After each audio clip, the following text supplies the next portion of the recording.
Have you ever eaten a salad without any dressing? That's what reading this week's book felt like. You know it's good for you, but it sure as hell doesn't taste good. Let me give you the cliff notes and spare you from having to read Real Estate by the Numbers.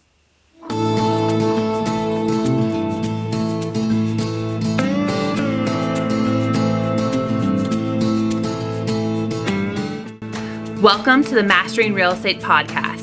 This podcast is for real estate investors and professionals looking to take their real estate game to the next level.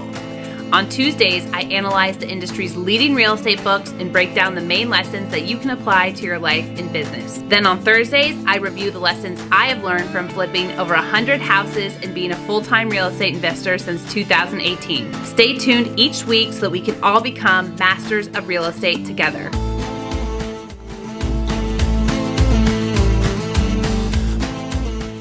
This is episode 7, and today we are reviewing J. Scott and Dave Meyer's Real Estate by the Numbers. This book was so hard to get through, but it does contain a lot of good information. So I'm going to boil it down for you and hopefully save you some time and money that you might have spent reading this book.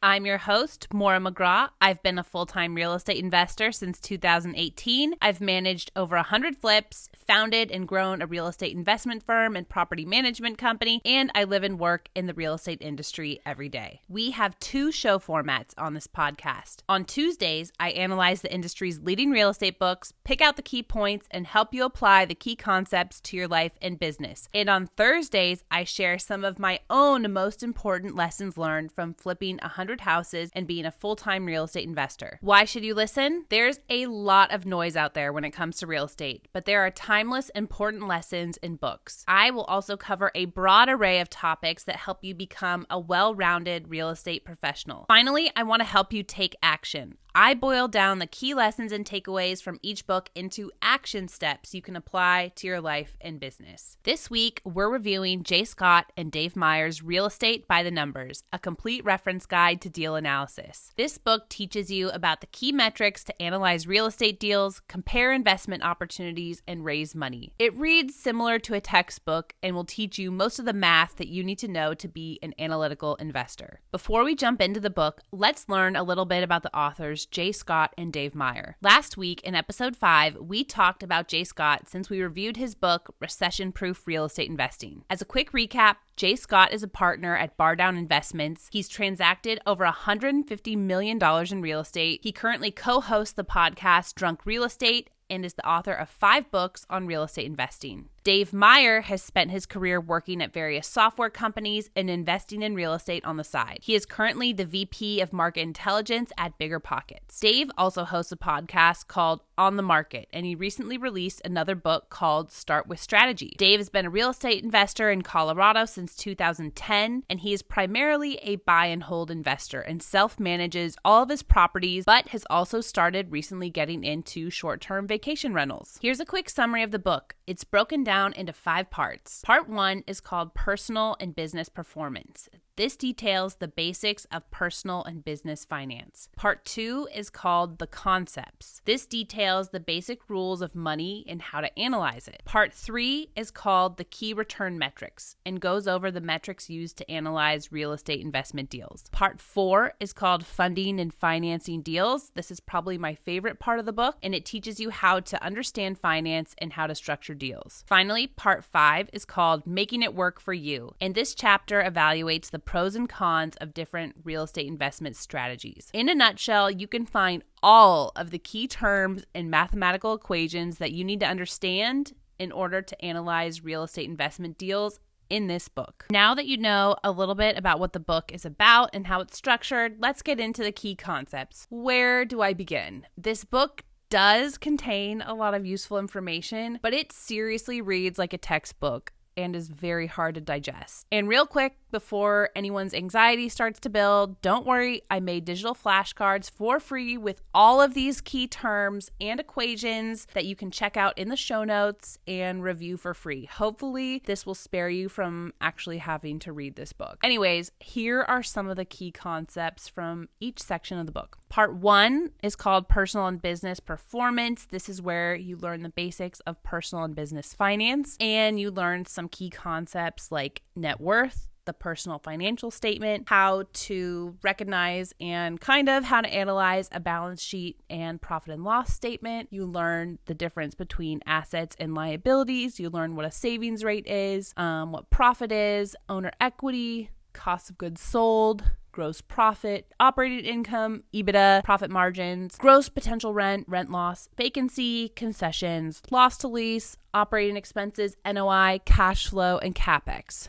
Yes, that was a total mouthful and probably overwhelming to listen to. And believe me, that's how it felt reading this section in this whole book. But like I said, check out the digital flashcards that I made for you if you want to get into what all those concepts actually mean. There's no nice or pretty way that I could think of to nicely summarize all these concepts. So I'm going to tell you what they are, and if you want to dive deeper, go check out the free digital flashcards. Part 2 is called the concepts. This is where the authors go over the basic rules of money and how to analyze it. Here they talk about things like interest, expected value, the time value of money, future value, discount rates, present value, discounted cash flow, NPV, IRR, taxable income, depreciation, amortization, and common tax strategies. Then we get into part 3, the key return metrics, and this is where the authors go over the metrics that are used to analyze real estate investment deals. And some of the things that we learn in this section are cash flow before and after taxes, ROI, equity multipliers, cap rates, cash on cash return, AAR, CAGR, IRR, and GRM. Then in part 4, which is called funding and financing deals, we learn how to understand finance and structure our real estate deals. You're going to learn about things like the capital stack, types of debt and equity, and different ways to structure deals and take on partners, interests. You're going to learn about concepts like APR, debt service coverage ratio, loan to value, and loan to cost, what a loan constant is, how to use leverage, return on equity, and different ways to refinance your deal. Yeah, spoiler alert, I can't recommend this book, but if I had to recommend one section of the book, it would probably be part 4. Finally, we get to part 5, and we're breathing a sigh of relief. This is called Making It Work for You. This is the pros and cons of evaluating different real estate investment strategies. And here we learn things like cash flow, appreciation, amortization, and tax benefits. Basically, the authors say they go over different types of real estate strategies and you evaluate them on how they perform in terms of cash flow, appreciation, amortization, and tax benefits. They say that those are the main criteria you want to use to evaluate your strategy and how it's working.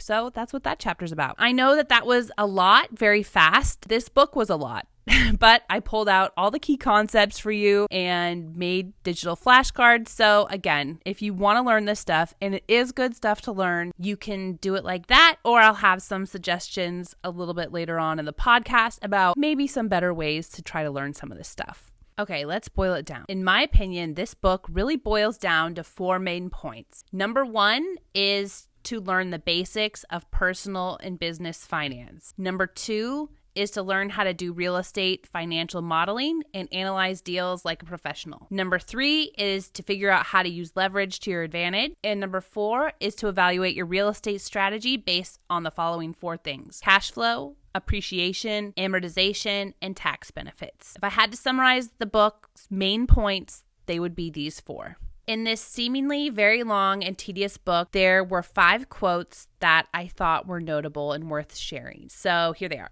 The first one is, for your personal wealth, the ultimate measurement you need to track is your net worth. Tracking it over time by regularly completing a personal financial statement is the key to knowing whether you're succeeding as an investor. I thought this was generally great advice and something that most of us can apply to our lives, whether we read the book or not. The second quote I liked was, as an investor or anyone looking to achieve financial freedom, compounding may be the single most important component of wealth. And I like this quote because most of us who are into real estate investing or investing in general, we're looking to create long-term wealth, and compounding and compound interest is one of the most powerful tools to get there. So I thought this was a good point. The third quote that I liked is this one. If you're investing for the long term, the strategy is simple. Continuously reinvest your profits at the highest possible rate of return. I thought that this was a good reminder that it's not only important to make a solid profit from your investments, but to also continuously reinvest as much as you can, because that's what's going to get you to financial freedom or your long-term wealth goals the quickest. So I thought that was good advice. Then quote number 4 is another one that I liked, and it's,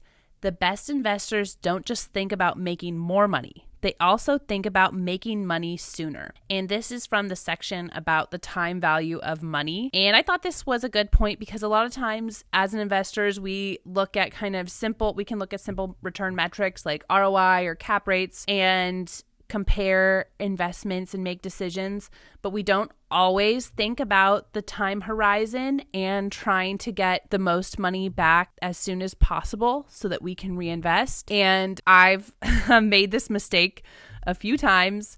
So I thought that this point was really good. And finally, the last quote that I thought was pretty good is this one. Taxes cannot be an afterthought for investors.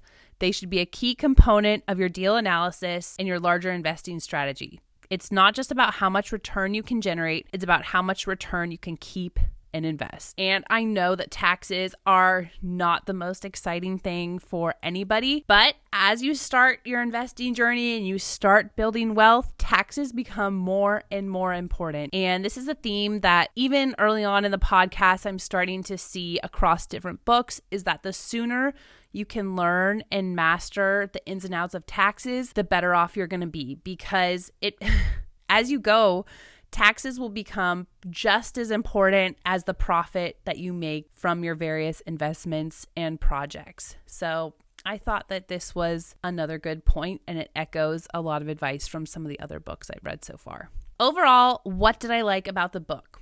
Not a lot, to be honest. But I will admit that it covers very important topics that professional investors should all learn if they want to become great at what they're doing. If there was a way to direct download the information from this book straight into your brain, that would be great. However, slogging through the read is pretty painful. What did I dislike about the book? Okay, this is probably the driest, heaviest, and possibly most boring book that I've ever read. It reads so much like a textbook, and it took me weeks to get through and felt like a total slog. Personally, I think it would be much better to learn this information from a class or a course. That's how I originally learned a lot of these concepts. I think that trying to read and understand them straight from a book would probably appeal to very few people. For example, I can personally recommend the real estate financial modeling courses, the REFM courses. They are very good and practical, and you learn how to do all of this analysis using Excel, and you get a certification at the end. That's just one example of what I think is a better way to learn this type of material. So I'll put a link to that course in the show notes. Although this book was a drag, there were a few really good lessons that we can all take away and apply to our lives and businesses. And they are the following. Number 1, track your net worth. Fill out a personal financial statement at least once a year and start working on increasing your net worth. Easy, we can all do that. Number 2 is to learn basic financial modeling if you want to be a serious investor. And do yourself a favor and take a course on this instead of reading this book. I think you'll find that a lot easier to get through and a lot more practice. This is a very useful skill,